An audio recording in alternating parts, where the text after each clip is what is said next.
In writing task 2, you need to connect your ideas throughout your essay. This creates cohesion. The reader of your writing should be able to easily follow your flow of ideas from one idea to the next idea and to the next, and so on. This creates coherence. The two main tools you will use to connect your essay ideas are linking adverbs and referencing. We're going to look at referencing in another video, so today we'll focus on these linking adverbs, also known simply as linkers. I'm going to show you first a classic mistake that many people make when they try to use linkers in their essays. And then next I'll show you how to use them much more effectively to create a really good body paragraph for your writing task 2 essay.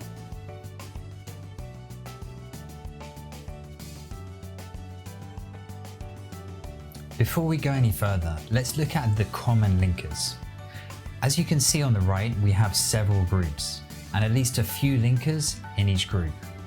Fortunately, you don't need to learn all of these, but you should learn one concluding linker to use at the start of your conclusion and at least 2 linkers from each of the other groups. So now let's look at the classic mistake that many students make with these linkers. Here's an example of what I'm talking about. What do you think is wrong here? Actually, in many ways, this paragraph is well written. The vocabulary is great and the ideas are clear, but the writer has used far too many linkers. This many linkers is just not natural in English writing and actually breaks the flow of the writing.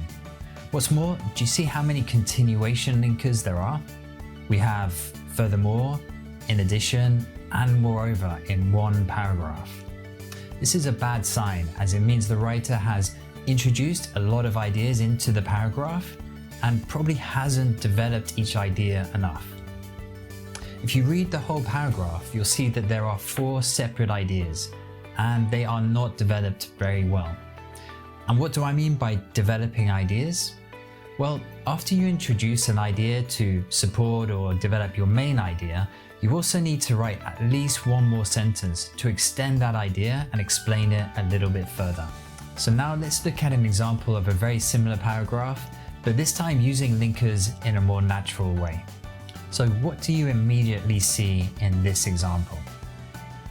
Well, there are only 5 linkers in the whole paragraph. This is the right amount. You don't want more than 4 or 5 linkers in each paragraph.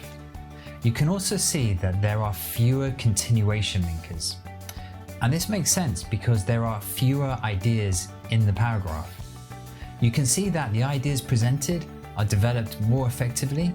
This is really important in IELTS. In addition, I've highlighted they and this. Here the writer has used they to reference people and this to reference the idea in the previous sentence. Excellent body paragraphs like this one use a mix of linkers and referencing to connect ideas from one idea to the next. It's important that while you use linkers, you don't rely on them to connect every idea. This becomes unnatural English. If you would like some more information on linkers, as well as some exercises to practice using them, then please follow the link below, which will take you to the page on fastforwardielts.com. You'll also find information on referencing and a lot of other useful tips for the IELTS test. Thank you, I hope that was helpful, and best of luck on test day. Bye.